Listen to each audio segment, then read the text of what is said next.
Hello everyone, my name is Christian Eschbach, and welcome to another one of my album reviews.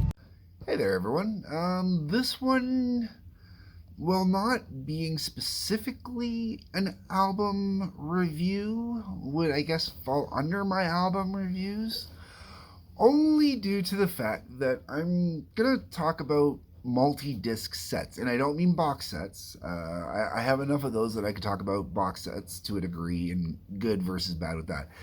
This is sets, compilation sets, we're going to call them, okay? I've mentioned this before. If you've seen my review for Gotti, I mentioned this in the Gotti review. Alan Parsons Gotti. So things like, I've been reviewing albums here out of the Bad Company, the Swan Song years 1974 through 1982.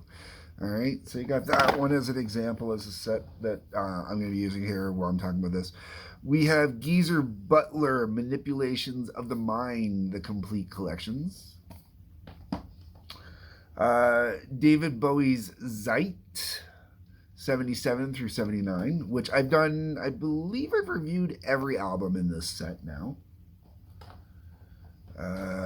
We've got the Alan Parsons Project Original Album Classics.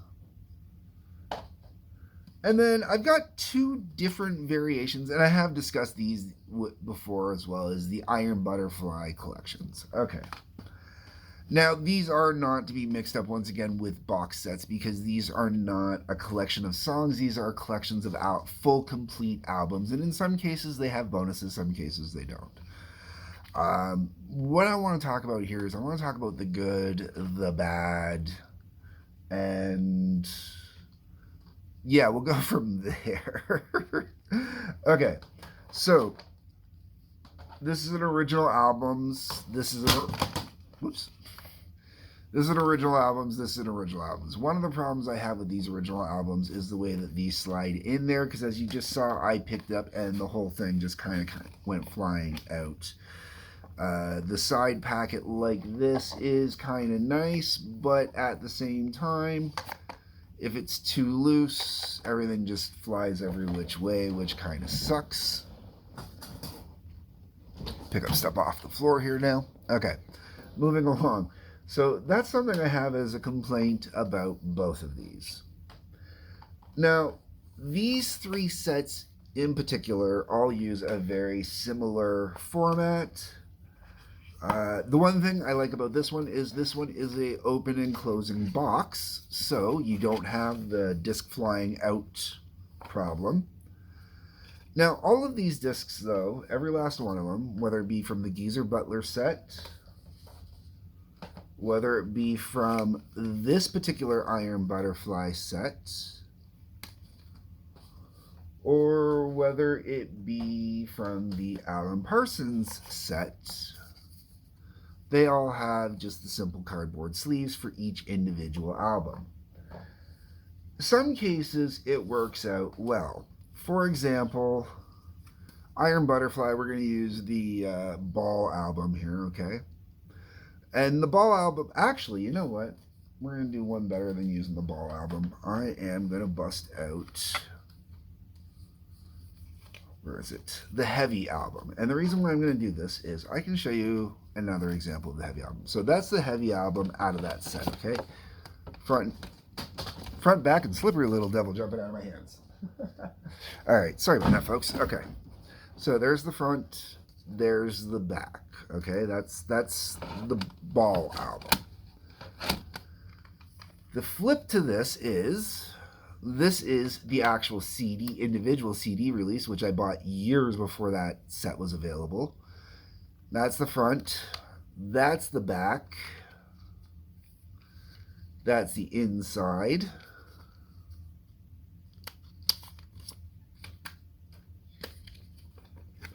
That's the picture on the inside. Some cool little liner notes, okay? Now, the liner notes do not exist in the special set, okay, the collector set.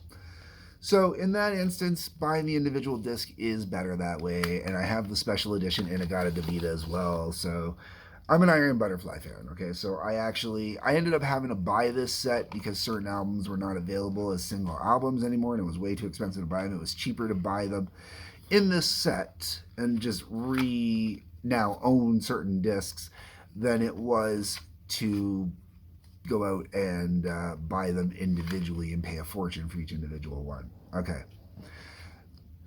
Now, where I was going to with that is most of the detail is there. I could show you my Iron Butterfly in a God Davida album is different than the one in here because I have the special edition one, so it's got a different cover. The Alan Parsons ones, okay, so this would be the front of the album cover. This would be the back. Now, I don't even know if you can see yeah, I can see the lettering in there. You can't read anything on the back of this. And if this is how the original vinyl was, with all of this information just printed out on the back like that, oh my God, that's a cluttered mess. That is a horrible, messy design. Now, to be fair, okay, I had it upside down. I'm not a fan of the design on the front of this particular album either, but all of the Alan Parsons ones are all just way overdone with details like this. Even the back of this one, the set itself, because of all the bonus tracks, there's just a lot of crap jammed on the back of this. Now, mentioning bonus tracks, actually, that is, and we're going to stick with just these three sets at the moment, being the Geezer, Butler, Iron Butterfly, and Alan Parsons one, okay? Because they're all operating so far on a similar design, okay? Because the Geezer Butler one, all the albums are, individual sleeved like this as well. These ones are nice design, though. They're easy to read. They're CD designed, okay? It's not like a vinyl that was shrunk down. Because they would have come out, the Geezer Butler albums would have come out in the days of vinyl or in the days of CD, and I think they were all originally released on compact disc. I don't know if they've had a vinyl release or not. Okay, so going with these three sets here. Iron Butterfly, no bonus material whatsoever, which is a little bit of a bummer because there are two Iron Butterfly songs I do not have in my possession because one is available on a Greatest Hits CD, which I have to track down but is not in print anymore. And then the other one I don't think is available at all. It was a B-side off of one of the songs off of the Ball album, I think. So not putting those onto these albums was a mistake. I think they should have put the bonus content on. The Alan Parsons album, they put the bonus content in, but I've already reviewed the Gotti album, and in the case of the Gotti album, there's 14 tracks on the Gotti album. 7 of them are bonus tracks, and it's basically just an alternate mix of most of the other tracks that are on there. Unless you are an Alan Parsons fan that really wants to hear alternate or rough mixes or early mixes or, stuff like that, there really isn't much to it. Like, me as a guy just listening to the album did nothing for me. If anything, it kind of took away from listening to the album for me. That being said, this Geezer Butler set contains bonus material as well, but the bonus material was all put onto a completely separate disc in here instead of putting it onto whatever corresponding disc it was. So, for example, this collection has 4 discs. 3 of them were the actual albums that were released. The 4th disc is the bonus disc. And as such, it really makes it a better experience for me as a listener because I can go listen to the full 3 discs as their own, and then I can go pop in the bonus disc with all the bonus content just for the fun of it if I want. I don't have to listen to it. I don't have to wait for the disc to play it out, but at least I have access to it. This was one of my favorite plans and layouts the whole way around, and I really wish that these other ones would have taken advantage of the same thing. Because unfortunately, Bad Company, there was no bonus material, and the David Bowie Zeit, there was no bonus material either, which really sucks. Now, keeping with the packaging as well, Okay, so I already complained about the design of these. I already said how much I like this and the way that this works. Before I go on any further, I do need to talk about, and I have mentioned this before when I talked about my in-depth iron butterfly. This is the perfect example of what not to do when you put together albums. Okay, so first off, I really don't like this design where they've got a basic jewel case, but it's sideways. And yes, when you go into most CD bins, this would be the way it would be sitting. So when you're flipping through, you go like that. So it's great that way. But my CDs, in most, not most, a lot of people in their home collections, they're on their side. Possibly, they're on their side like this, or they're laying like this. So to me, I don't like this. I just don't like it. I also really, truly wish that these had been included with this and done in the same package, so they would have been done the same way, because the biggest complaint I have about this one is that it's two albums jammed onto one CD. And the reason I have such a huge issue with taking two albums, sometimes it works. Some bands it works with, like Frank Zappa at one time, over Apostrophe and Overnight Sensation were released as together as one album because they're basically just EP length for the most part. Maybe a little over EP length, but just enough that you could easily do that. The Shut Up and Play Your Guitar series took also Frank Zappa, took 3 vinyl, shrank them into 2 compact discs. Those cases I don't mind so much because, well, in the case of Apostrophe Overnight Sensation, that was actually how I originally got that as a compact disc, so I didn't know it any other way. In the case of the Shut Up and Play Your Guitar, because it's all similar content the whole way through, it's fine. It's kind of unnoticeable for the most part. You put in the 2 discs, you just let it go and you have fun. This one, on the other hand, I already own the Scorching Beauty album. It was an album that was readily available before, so I already owned it. I was never a fan of the Scorching Beauty album. There's a couple tracks on there that aren't bad, but for the most part, I really don't like the vocals on the album. I don't think it should have been an Iron Butterfly album. I do love the Sun and Steel album, man. I was so impressed when I discovered this album. So I totally dig on it. The problem is, they released it chronologically, which makes sense. But Scorching Beauty came out first, and that means I have to sit through 9 tracks before I get to where I actually want to be, or I have to skip it the whole way through, which, I mean, I know it's not a big deal to go skip it, but if I just want to put a bunch, because I have a 5-disc carousel, if I want to just let the carousel go, I have to put this in disc 1, preset it all the way to the track I want, and then let it go. Which, okay, I make it sound like it's a big deal, but as someone who's just listening and wanting to throw on the music, it is a negative. So I'm highly against putting 2 definitely different completely, because those Scorching Beauty and Sun and Steel are 2 completely different albums. They don't deserve to be put together on the same album at all. 2 completely different sounding albums, 2 different vibes to them all the way around. Scorching Beauty, I don't like. Sun and Steel, I will highly suggest to anybody. I think it's a fantastic album. I'm going to have to try and see if I can find it on vinyl just so I can have a copy of it all on its own. Okay, so that's a don't. Major no-no for me. Okay, now that I'm done with that, let's go on to a couple other designs that are both good and bad. So the Bad Company Swan Song set is much like the Geezer Butler set, where it opens up, which is really cool because each compact disc in this particular case is given actually a proper vinyl treatment for the most part, not entirely. Straight Shooter isn't, because Straight Shooter, I don't have the original vinyl, so I don't know if there was much on the inside of it.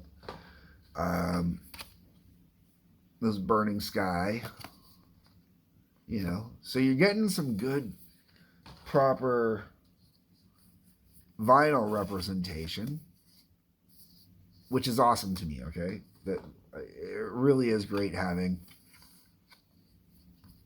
good vinyl representation. The Bad Company album, also, which I don't have here, like the original Bad Company album, is well done as well. You know, like I said, it's vinyl representation, which is great. That is fantastic. It does make the box a little big and clumsy, and it is a little bit clumsier of a design than the Geezer Butler album is, or collection is. The Geezer Butler collection is, because the Geezer Butler collection, it folds over a little more cleanly. It's a little more of a nice kind of box. It could just be that it's smaller, so it folds over nicer. But the whole way around, when you look at this compared to, say, David Bowie's Zeit, this is 4 albums. This is 6 albums. And look at the size difference. And then even, you know, this way, because, okay, so this is more of a vinyl representation. This is more, so the whole way around, this is kind of bigger and bulkier, okay, for less albums.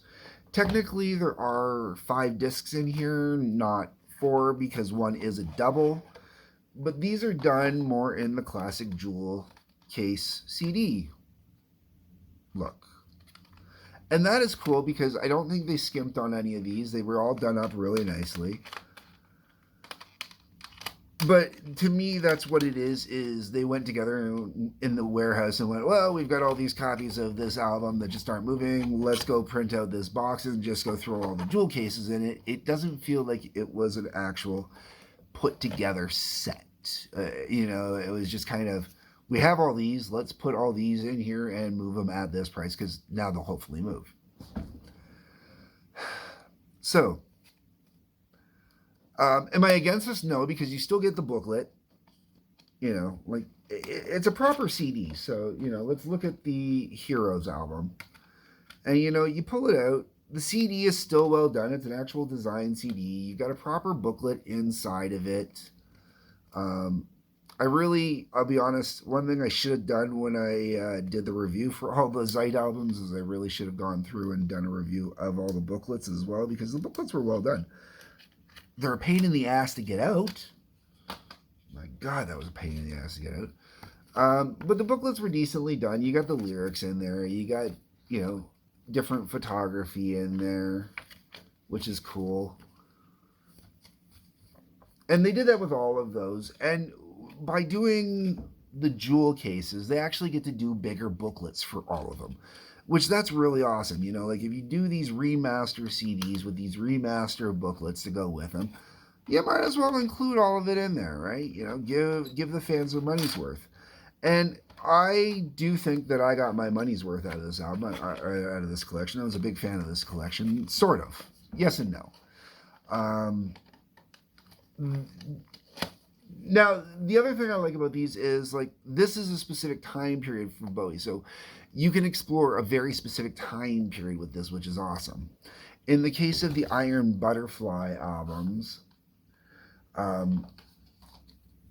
I bought them just so I had everything from Iron Butterfly because too much of it was difficult to get a hold of individually.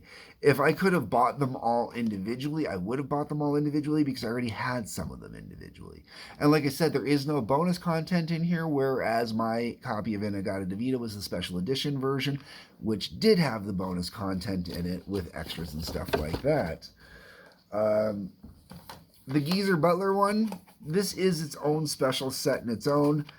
I like the fact that it's got his 3 solo albums plus all the bonus material on its own separate disc. That bonus material on its own separate disc is really cool. Could they have done it with Alan Parsons? Well, it would have made this a lot bigger if they would have put the bonus content on separate discs. But I think one thing they probably could have actually done based on how all the bonus content is on here and whatnot is they probably could have released each individual disc as its own separate disc and then done one disc that had 2 albums of bonus content, one disc that had 2 albums of bonus content, one disc that had 1 album of bonus content. Something like that. The bonus content could have all been slammed together, I think, whereas the individual albums should have been individual albums. And the Bad Company set, my biggest complaint about the Bad Company set is there is absolutely no bonus content whatsoever. That would be my biggest complaint about the Bad Company set, is absolutely no bonus content whatsoever. So if we're going to compile this as do's and don'ts, do put all the individual albums on their own original discs as they were. Don't jam multiple albums together on the same disc. Exception being bonus content.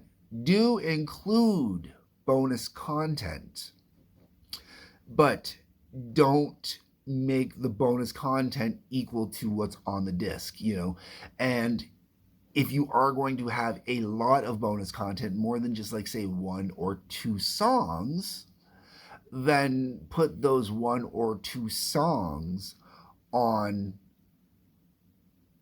You can put 1 or 2 songs on the album, but if it's more than 1 or 2 songs, put it together on a different album. Put it together as a whole separate disc. Do sleeves. You don't necessarily have to have jewel cases, but if you are going to do jewel cases, at least make the jewel cases worth it. Put the book inside the jewel case.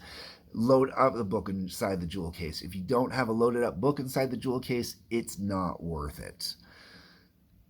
But do your best to represent the original albums. These original albums had wonderful artwork. Give that artwork the respect it deserves, because it deserves it. Rock albums used to have some great, honest to goodness artwork on them. Not everything was great, but they really, put some work into it. Outside of that, yeah, that's kind of where I am on wanting to talk about compilation sets. I like that term. Let's use that, compilation sets. So to me, those are some do's and don'ts for compilation sets. Let me know what you think. Put a comment below. I think I might actually do a do and don'ts for box sets, even though people don't do box sets anymore, but that's a whole separate thing. Anyways, folks, comments below, like I said, hit the like button, the subscribe button, the bell for notifications. There's a link to TWA down below in the description. There's also a link to my Patreon. Check both of those out. Peace, love, take care.